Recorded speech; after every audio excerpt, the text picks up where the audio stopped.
started electronic configuration. Before discussing electronic configuration, we must understand the concept of shell and subshell. Student, electronic configuration को start करने से पहले we understand shell and subshell. Students, आपको मालूम है कि shell किसे कहते हैं? Students, एटम के सेंटर में एक पॉजिटिव चार्ज न्यूक्लियस प्रेजेंट है और इलेक्ट्रॉन्स रिवॉल्व करते हैं around the nucleus. Electron nucleus के अराउंड रिवॉल्व करें किसमें? शेल्स में, या इसे हम ऑर्बिट भी कहते हैं. Don't look at this. Electron revolve around the nucleus in different levels, जिसे हम shell कह रहे हैं, according to their potential energy. Next, concept of shell, energy level. Students, energy level किसे कहते हैं? The energy levels or shell or orbit are possible path on which electron are revolved around nucleus. Energy level भी हम कह सकते हैं, इसे shell और orbit भी कहते हैं, कि जहां इलेक्ट्रॉन क्या करते हैं? रिवॉल्व करते हैं around the nucleus. Shell naming. These shell are named as K, L, M, N, O, P. Students, in shell को हम इनके नेम से रिप्रेजेंट करते हैं विथ इंटीगर्स. इंटीगर्स आपके पास नंबर्स हैं 1, 2, 3, 4, 5, 6. एनर्जी स्टेबिलिटी स्टूडेंट्स क्या है? वो अमाउंट ऑफ एनर्जी जो डिक्रीज होगी from away the nucleus. Next, shell energy levels. Students, आपके पास कौन सा शेल है? Look at the picture. यहाँ पे पास K, L, M, N shell है और ये इंटीगर्स हैं 1, 2, 3, 4. स्टूडेंट, रिमेंबर कि जो शेल आपके पास न्यूक्लियस से सबसे ज्यादा नजदीक होगा उसमें एनर्जी कम होगी. Look at this. K shell has less energy, L shell has more energy than K shell.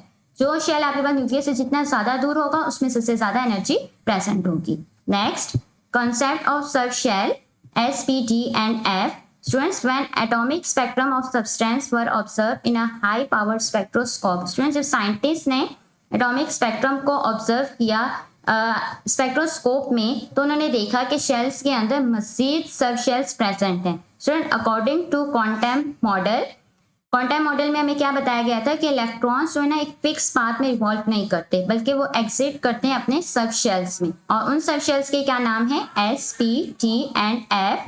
Students, look at this. S orbital की आपके पास स्फेरिकल शेप है, P ऑर्बिटल की dumbbell and D and F orbital की geometrical shape है. Next, values of shells and सब shells. Student, remember this. आपके पास ये क्या है? इंटीगर्स हैं और ये शेल नेम है K, L, M, N shell और इनके सब शेल. स्टूडेंट, K शेल में सिर्फ एक सब शेल होगा S, L शेल में 2 S और P, M में 3 S, P, D and N में S, P, D and F. Next, maximum number of electron. Student, remember this कि आपके पास इन शेल्स में कितने इलेक्ट्रॉन्स की पॉसिबिलिटी है कि इलेक्ट्रॉन्स इसमें प्रेजेंट होंगे.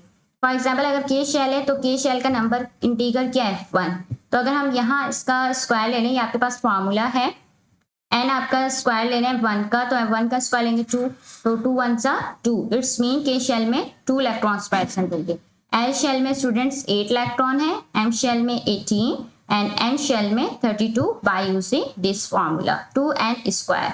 Next, sub shell maximum capacities. Student, sub shells के भी इलेक्ट्रॉन्स की मैक्सिमम कैपेसिटीज है. अगर आपके पास सब शेल S है तो उसमें सिर्फ 2 इलेक्ट्रॉन आ सकते हैं. स्टूडेंट्स, 2 से कम आ सकते हैं, 1 हो सकते हैं, लेकिन 2 से ज्यादा नहीं होंगे. P सब शेल में 6 इलेक्ट्रॉन्स, T सब शेल्स में 10 electrons and F sub shell में 14 electrons. Next, rules of electronic configuration. Students, electronic configuration को सॉल्व करने के लिए हमें ये 3 स्टेप्स याद होने चाहिए. Step 1, identify the total number of electrons. किसी भी एटम के हमें इलेक्ट्रॉन्स को सबसे पहले आइडेंटिफाई करना है. स्टेप 2 में क्या है कि अरेंज करेंगे शेल्स एंड सब शेल्स को. स्टेप 3 आपके पास है कि मैक्सिमम नंबर ऑफ इलेक्ट्रॉन्स को हमने ऑब्जर्व करना है ईच शेल एंड सब शेल्स में. Next, filling of electron. Students, electron को किस तरह से हम फिल करते हैं शेल में? Look at the picture. यहाँ पे पास पिक्चर्स है, ये शेल नेम है K, L, M, N shell. K आपके पास ग्राउंड स्टेट है. सबसे पहले हम यहाँ से इलेक्ट्रॉन्स को फिल करना स्टार्ट करेंगे शेल्स में. स्टूडेंट्स, आपको मालूम है K शेल में कितने इलेक्ट्रॉन्स आ सकते हैं? 2.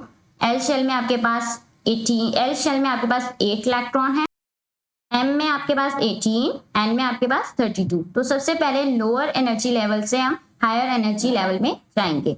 Next, order of filling electrons in sub shell. Students, we use aufbau principle कि आपके पास हम नेक्स्ट लेक्चर में भी इसे कवर करेंगे.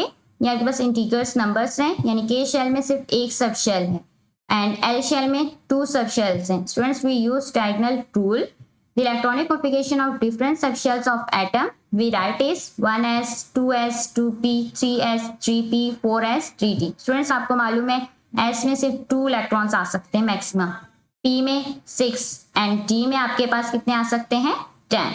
Next students, we solve the example 2.1.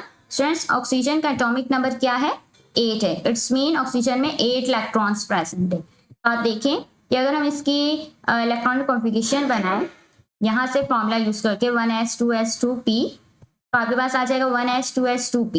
Electron कितने हैं 8 है, तो फर्स्ट सब शेल में कितने आएंगे 2 से हमने कहा था ज्यादा नहीं हो सकते. अगेन s में कितने आएंगे 2, तो 2 + 2 कितने हो गए 4. तो 8 में से अगर 4 निकाले तो पीछे कितने बच जाएंगे 4 बच जाएंगे. तो p में मैक्सिमम इलेक्ट्रॉन्स कितने आ जाएंगे 4 इलेक्ट्रॉन्स आ जाएंगे. Student, look at this. First आपके पास के शेल है, उसमें एक ही आपके पास था तो 2 इलेक्ट्रॉन्स आ गए. एल में आपके पास 6 आ गए. एल में 2 सब शेल्स होते हैं ना, तो 4 + 2 6. Next student, let's for today lecture electronic configuration. Student, next lecture में हम इलेक्ट्रॉनिक कॉन्फ़िगरेशन की प्रैक्टिस करेंगे और फॉर्मूले को मज़ीद समझेंगे. Students, any questions? Feel free to ask in comment section regarding shells, subshells, and diagonal rule. Don't forget to subscribe my YouTube channel CBS Learning. Stay tuned for next lecture 7 part 2 practice of electronic configuration. Thank you.